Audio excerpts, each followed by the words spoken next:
आज जो पहला नाम इस सूची में शामिल हुआ है वो है सिरमा एसजीएस का। इसमें कारण क्या है? कारण ये है कि आज एक सीएलएसए की रिपोर्ट आई है और रिपोर्ट बहुत ही दमदार है। दरअसल सीएलएसए ने इस स्टॉक के ऊपर अपनी कवरेज इनिशिएट करी, यानी कि कवरेज की शुरुआत की है। और कवरेज की जो शुरुआत की गई है वो बाय रेटिंग के साथ, यानी खरीदारी की राय के साथ यहाँ पे कवरेज की शुरुआत की गई है। और लक्ष्य दिया गया है 645 रुपये का। कल की क्लोजिंग अगर आप देखें तो 520 रुपये के आसपास की थी, 519 रुपये 80 पैसे टू बी प्रिसाइज।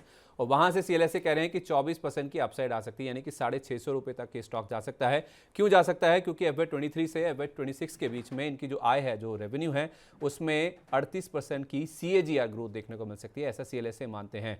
10% तक का उछाल देखने को मिला, लेकिन उसके बाद हायर लेवल से स्टॉक थोड़ा सा करेक्ट होता हुआ दिखा है। तो रवि सर से जानते हैं कि क्या सीएलएसए ने जो टारगेट दिए हैं वो आ जाएंगे और 645 पे ही रुकेगा या उसके ऊपर की भी गुंजाइश नजर आती है? सर, 530 रुपये के आसपास सिरमा एसजीएस क्या ऐड कर सकते हैं? बड़ी दुविधा का वैसे आपने संदीप जी फंसा दिया, क्योंकि स्टॉक अभी करेक्शन मोड में है। 705 का हाई बनाने के बाद रिसेंट स्टॉक एक करेक्शन मोड में चल रहा है। लेकिन मैं इस करेक्शन का थोड़ा यहां पर वेट एंड वॉच करूंगा। करंट लेवल पर अभी एंट्री करने की राय नहीं है। अगर ये 530 आप देख रहे हैं, मुझे लगता है 480 से 530 के बीच में अगर ये आने वाले 15 दिनों तक रहता है तो जरूर यहां पर बाय की बात बनेगी और शायद मेरे ख्याल से अपसाइड टारगेट 640-45 आ सकते हैं। लेकिन अभी यहां पर ये 15 दिन तक शायद इन्वेस्टमेंट अभी रुका रहेगा, बहुत ज्यादा मूवमेंट नहीं है। और अगर गलती से इसने 480 का लेवल तोड़ा तो ये वापस आ जाएगा 440 और 430 की रेंज में। तो रेशियो यहां पर थोड़ा सा बेटर नहीं बन रहा है, इससे थोड़ा वेट करना चाहिए। लेकिन न्यूज का इंपैक्ट है तो थोड़ी पुल बैक दिख रहा है, लेकिन मुझे लगता है वेट एंड वॉच की पॉलिसी। वेट एंड वॉच करें, क्योंकि रिस्क रिवॉर्ड इसमें अच्छा नहीं है। 480 बहुत ही क्रूशल लेवल है, 480 का लेवल नहीं टूटना चाहिए। अगर ये टूट गया तो फिर नीचे में 430 तक भी चला जाएगा।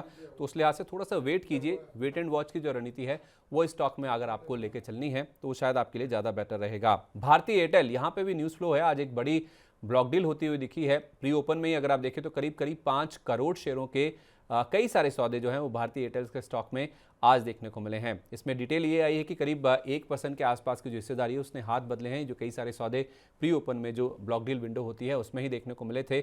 और इसमें अगर आप देखें जो डिटेल्स आई हैं उसके मुताबिक सिंगटेल की ओर से अपनी जो हिस्सेदारी है वो बेची गई। उन्होंने 0.8% स्टेक बेचा है। 71 करोड़ डॉलर में ये जो हिस्सेदारी है वो उनकी ओर से बेची गई है। और जो बायर का नाम आया वो बहुत ही इंटरेस्टिंग है। सिंगटेल ने GQG पार्टनर्स को ये जो हिस्सेदारी है वो बेची है। तो नई नई एंट्री जो हुई है वो GQG पार्टनर्स की हुई है। और सिंगटेल अभी भी 29% स्टेक होल्ड करते हैं इस हिस्सा बिक्री के बाद भी। तो एक निवेशक जो है वो अपनी पोजीशन हल्की कर रहे हैं। एक नया नाम इसमें जुड़ा है सर, GQG पार्टनर्स का। और उसके बाद अब ये स्टॉक लाइमलाइट में फिर से आता हुआ दिखा है। आपकी क्या राय होगी सर? हाल फिलहाल इसमें एक बाइंग इंटरेस्ट हमने देखा भी है लोअर लेवल से। क्या इन लेवल्स पे फ्रेश एंट्री की जा सकती है? थोड़ी सी दुविधा जरूर है यहाँ पर फ्रेश एंट्री करने के लिए, क्योंकि स्टॉक बहुत तेजी से आगे बढ़ा है। हालांकि अभी देखा जाए तो ये 1250 और 1230 के आसपास के लेवल तक जाता हुआ नजर आएगा। और थोड़ा सा करेक्शन रेशियो देखते हैं तो मुझे लगता है कि फ्रेश एंट्री के लिए थोड़ा सा रिस्की हो सकता है। लेकिन फिर भी 1230 की अगर रैली चाहिए तो एक स्ट्रिक्ट स्टॉप लॉस से, यानी 1050 के स्टॉप लॉस से लिया जा सकता है। लेकिन शेयर अच्छा है, फंडामेंटल अच्छे हैं, लॉन्ग टर्म पे और अच्छा चलता हुआ नजर आएगा। स्टॉक फिलहाल अभी के हिसाब से देखें तो 1250 का टारगेट। 1250 का टारगेट है फिलहाल अगर आप भारतीय एयरटेल की बात करें। M&M एक और दिग्गज है जो कि आज लाइमलाइट में आता हुआ दिखा है और यहाँ पे भी ब्लॉक डील का ही इंपैक्ट देखने को मिला है। इनके एक प्रमोटर ग्रुप कंपनी है PMSL। इन्होंने ब्लॉक डील के जरिए 1 करोड़ से ज़्यादा शेयरों की बिकवाली करी है आज। और 1924 रुपये के भाव पर ये सौदा हुआ है, जिसके जरिए ये जो प्रोमोटर ग्रुप कंपनी है उनको 2184 करोड़ रुपए की रकम मिली है ये हिस्सेदारी बेचकर। और इस पर एक सफाई भी आती हुई दिखी है। ये जो प्रोमोटर ग्रुप की ओर से बिकवाली हुई है उसके ऊपर मैनेजमेंट की सफाई आई है। और उन्होंने कहा है कि परिवार की ज़रूरतों के चलते, केवल लिक्विडिटी की रिक्वायरमेंट्स के चलते ये जो बिक्री है उसका प्रस्ताव रखा गया था, जो कि बिक्री होती हुई दिखी है। शेयर 4.5% तक लुढ़का है, निफ्टी का सबसे बड़ा लूजर है। लेकिन मैनेजमेंट का आश्वासन ये आया है कि आगे जो स्टेक है उसमें और ज़्यादा कटौती नहीं होती हुई दिखेगी। लेकिन शेयर आज 4% नीचे है, निफ्टी का सबसे बड़ा लूजर है। सर, वैसे तो ये मल्टी बैगर रहा है, बहुत अच्छा परफॉर्म किया है स्टॉक ने। क्या ये जो 4% की गिरावट है, जिनको जो वेट कर रहे थे फ्रेश एंट्री के लिए, उनके लिए अच्छा मौका है? बिल्कुल आपने सही कहा। यहाँ पर संदीप जी की मल्टी बैगर रिटर्न इसने दिए हैं, लेकिन अब मल्टी बैगर से इसको थोड़ा सा मल्टी बैगर की दौड़ में आने दीजिए। 1890 रुपए चल रहा है। करेक्शन कहां तक होगा? 1760 रुपए के आसपास आता है। मनी 9 को फॉलो करिए, उन लेवल्स पर आता है तो हम वापस से बाइंग के लिए देखेंगे। तब तक अभी वेट एंड वॉच की पॉलिसी रखिए। फिलहाल अभी स्टॉक थोड़ा सा टेक्निकली डाउन ट्रेंड में है और यहां पर थोड़ी प्रॉफिट बुकिंग और हावी हो सकती है। तो 1760 के आसपास आता है तो बाय के लेवल शायद यहां पर बनते हुए नजर। तो वेट करें, जल्दबाजी ना करें। इसमें गिरावट जरूर हुई है आज, लेकिन शेयर और भी ज़्यादा नीचे आ सकता है। तो 1890 का जो शेयर है ये 1760 रुपये के आसपास अगर मिलता है, यानी कि यहाँ से भी करीब 130 रुपये के आसपास की और गिरावट आती है, तो आप यहाँ पे खरीदारी करके चलें। आईजीएल ये स्टॉक आप देखें लाइमलाइट में है। कल हमने खबर आपको बताई थी महानगर गैस को लेकर, और आज आईजीएल को लेकर जो कि दिल्ली एनसीआर में ऑपरेट करती हैं, वहाँ पे इन्होंने घटा दी हैं सीएनजी की कीमतें, और कीमतों में उतनी कटौती हुई है, उतनी कमी हुई जितनी महानगर गैस ने करी थी, एमजीएल ने करी थी। ₹2.5 पर किलो से इन्होंने जो कीमतें हैं वो दिल्ली एनसीआर में घटाई हैं। तो शेयर में आज हमने देखा है कि 4.5% तक की जो गिरावट है वो देखने को मिली है, और कमज़ोर शुरुआत के बाद निचले स्तरों से हालांकि शेयर में रिकवरी भी देखने को मिली है। तो एक समय 4.5% लुढ़क गया था सर, लेकिन अब कमज़ोरी ऑलमोस्ट खत्म हो गई है और वापस आ गया है 430 रुपये के दाम पर। क्या करना है सर? ये जो कटौती देखने को मिली है, इसमें बाजार इस चीज़ को लेकर चिंतित है कि इनके कभी मार्जिन्स ना इम्पैक्ट हो जाएं, क्योंकि जो ऑयल मिनिस्टर हैं उन्होंने भी कहा है कि जिस तरह से सरकार ने रिफॉर्म्स किए हैं उसका जो फ़ायदा है वो ग्राहकों तक पहुंचा नहीं है। तो डर ये है कि क्या और ज़्यादा कटौती आने वाले समय में ना देखने को मिले, जिससे मार्जिन्स के ऊपर प्रेशर आ जाए। नहीं, देखिए मुझे ऐसा लगता नहीं कि इतना ज्यादा इम्पैक्ट होगा, लेकिन हाँ ये जरूर संदीप जी कह सकता हूँ कि थोड़ा सा अगर यहाँ से वापस 410 400 के आसपास आ गया तो अट्रैक्शन और बढ़ जाएगा और बाइंग मोमेंटम यहाँ पर डिप पे बनने को दिखाई देगा। और मुझे ऐसा लगता है कि कंपनी ने अच्छे प्रॉफिट्स यहाँ पर इकट्ठे किए हैं, उनका एक इम्पैक्ट है। और स्टॉक थोड़ा सा अब यहाँ से एक रेंज बाउंड एक्टिविटी में रहेगा आने वाले 2 महीने तक। तो मुझे लगता है कि अगर आप इसमें बने हुए हैं तो प्रॉफिट बुक कर लेना चाहिए, बहुत ज्यादा लंबा मत रखिए। फ्रेश एंट्री के लिए अभी 1 आध महीने की रुकना चाहिए। मार्केट में करेक्शन के बाद यानी 410 के आसपास आता है तो शायद यहाँ पर कोई कॉल लेता हुआ नजर आऊंगा। लेकिन आज की जो गिरावट है वो बहुत ज्यादा ऐसा कुछ इम्पैक्ट नहीं देगी कि स्टॉक के फंडामेंटल बहुत खराब हुए। प्रॉफिट में थोड़ी कमी हुई क्योंकि रेट कम किए गए, उसका इम्पैक्ट है। लेकिन इतने दिन से मलाई भी खा रहे थे, उस वजह से शेयर भी बढ़ रहा था, तो अब थोड़ा सा प्रॉफिट बुकिंग है। तो एक तो पेट्रोल के मुकाबले सस्ती सीएनजी भरवा के फ़ायदा हो रहा था, और दूसरा शेयर में भी मुनाफे हुए हैं। लेकिन अब अगर आपको एंट्री करनी है तो 410 रुपये का लेवल का वेट करें, वहाँ पे आप एंट्री करें तो शायद आपके लिए ज़्यादा बेहतर होगा। अगला नाम है एनएलसी इंडिया का। एनएलसी इंडिया में खबर ये आई कि सरकार की ओर से ओएफएस खुला है। जो संस्थागत निवेशक है यानी कि नॉन रिटेल हिस्सा जो है वो आज खुलता हुआ दिखा है, और सरकार बेचेगी 5% हिस्सा। अगर इसको ओवर सब्सक्रिप्शन मिलता है तो 2% ग्रीन शू ऑप्शन यानी कि जो अतिरिक्त हिस्सेदारी है वो भी सरकार की ओर से बेची जा सकती है। यानी कि कुल मिला के देखा जाए तो सरकार 7% हिस्सा बेचने के लिए तैयार है। 212 रुपये का इसका फ्लोर प्राइस तय किया गया है, जो कि कल की क्लोजिंग से 6% के डिस्काउंट पर है। रिटेल निवेशकों के लिए सोमवार को यानी कि 11 मार्च को ये जो ओएफएस है वो खुलता हुआ नजर आएगा। शेयर में आज हमने देखी 4% तक की गिरावट, अभी भी 2.5% के आसपास की कमजोरी देखने को मिल रही है।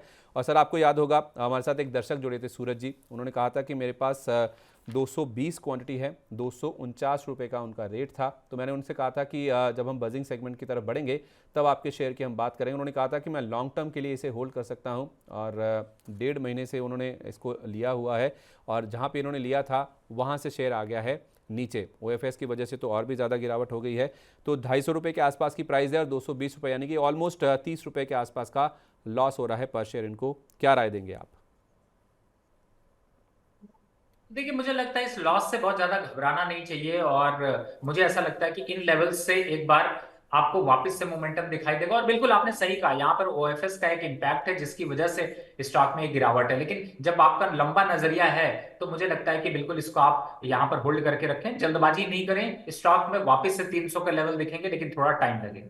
ठीक है, थोड़ा टाइम लगेगा, आपके लेवल्स आ जाएंगे सूरज जी, लेकिन ध्यान ये रखना है कि आपको लंबी अवधि के लिए इसे होल्ड करना है। आपने 250 रुपये के आसपास लिया है, वो लेवल भी आ जाएंगे। सर इनको कोई स्टॉप लॉस देना चाहेंगे आप? जी बिल्कुल, यहाँ पर चूंकि 221 रुपए चल रहे हैं तो 200 रुपए के एक स्टॉप लॉस से बिल्कुल पोजीशन को होल्ड रखना चाहिए। 200 रुपये का स्टॉप लॉस लगा लीजिए, आप अपनी पोजीशन में बने रह सकते हैं सूरज जी। आई होप आपका जो सवाल था, मैंने आपको कहा था कि हम बजिंग सेगमेंट में उसका आंसर देंगे, वो आपको मिल गया होगा। एचएएल एक और सरकारी कंपनी है, हिंदुस्तान एरोनॉटिक्स लिमिटेड। यहाँ पे एक अपडेट आता हुआ दिखा है सर। एलसीए आईओसी कॉन्ट्रैक्ट में कंपनी ने संशोधन किया है। संशोधन को इस कंपनी ने साइन भी किया है, वो जो कॉन्ट्रैक्ट है। और ये जो संशोधन किया गया है, जो अपडेट किया गया है, उसके बाद कॉन्ट्रैक्ट की जो वैल्यू है वो करीब करीब 2400 करोड़ रुपए के आसपास से बढ़ गई है। पहले अगर आप देखेंगे जो वैल्यू थी कॉन्ट्रैक्ट की वो थी 2701 रुपये और 2701 करोड़ रुपए, वो अब बढ़कर हो गई है 5078 करोड़ रुपए की। तो ये जो संशोधन हुआ है उस वजह से शेयर में आज आ गया 3% का अप मूव और शेयर ने हिट किया है 3329 रुपये का रिकॉर्ड उच्चतम स्तर। सर मेरे साथ शौर्य भी आ चुके हैं और एचएएल पे हमने एक बार एक स्टॉक्स मुकाबला भी किया था, मुझे याद है एचएएल और हमने बीडीएल को कंपेयर किया था। तो एचएएल में उस समय भी ब्रोकर्स की ओर से लगातार ऊपर की ओर के टारगेट आते हुए दिख रहे थे और आज शेयर ने रिकॉर्ड हाई टच किया है, यानी कि जिन लेवल्स पे हमने स्टॉक्स मुकाबला में उसे डिस्कस किया था वहाँ से भी करीब करीब 10-12% के आसपास का अपसाइड आ चुका है, क्योंकि शायद 2900 रुपये के आसपास उस समय प्राइसिंग थी।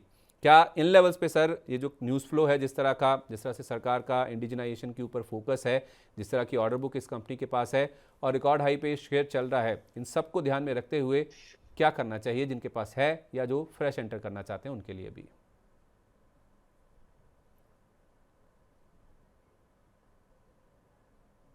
सर आप सुन पा रहे हैं मुझे? जी बिल्कुल। देखिए, सबसे बड़ी बात है कि जो आपका जो कंपैरिजन था उसको मैं अगर यहाँ पर देखता हूं तो पहले बीईएमएल, इस समय अगर मैं बीडीएल के साथ कंपैरिजन करूं तो मुझे ऐसा लगता है कि ये स्टॉक में बड़ा लंबा दमखम है और दोनों ही स्टॉक अच्छे हैं। इनफैक्ट डिफेंस काउंटर के आप किसी भी स्टॉक पे सेल मत करिए, स्टॉक को रखिए। बात करते हैं सिर्फ एचएएल की पहले, क्योंकि आपने उसकी न्यूज दिखाई है। ये जो हम 3324 रुपए पे कर रहे हैं, 2800 पे हमने किया था, 2600 पे भी किया था, अब हम करेंगे 3800 रुपए पे। और ज्यादा दिन अगर रुक गए तो 4500 पे करेंगे। तो समझ ही गए कि स्टॉक का टारगेट क्या आने वाला है। अब कौन तेज दौड़ेगा, कौन धीमे दौड़ेगा? दौड़ेंगे तो सब, डिफेंस के काउंटर दौड़ेंगे सब। कोई ज्यादा तेज दौड़ेगा, कोई कम तेज दौड़ेगा। एचएएल लीड करता हुआ नजर आएगा। ठीक है, 4500 रुपये की आपने बात करी है तो वहाँ तक होल्ड करना है। सर जब इतना बड़ा टारगेट है तो क्या फ्रेश भी एंट्री कर सकते हैं? देखिए, जिसको लॉन्ग टर्म इन्वेस्टमेंट करना है उसके लिए तो फ्रेश एंट्री बनती है, और जिसको लगता है कि नहीं मैं कंजर्वेटिव रहता हूँ, थोड़ा सा अग्रवाल को बिलोंग करता हूँ, तो थोड़ा थोड़ा करके लेता हूँ, तो उसके लिए कि आप 2800 की रेंज तक आप लेते रहिए, बट सेल मत करिए। सर मैं समझ नहीं पाया जो आपने पर्टिकुलरली यही जो वर्ड यूज़ किया है उसके पीछे कोई आपका एक्सपीरियंस होगा मैं मानता हूँ, लेकिन हमारे कई सारे ऐसे दर्शक होंगे जो हमें देख रहे होंगे तो वो शायद ऑफेंडेड ना महसूस करें। इसका कोई पर्टिकुलर रीज़न है सर जो आपने कहा?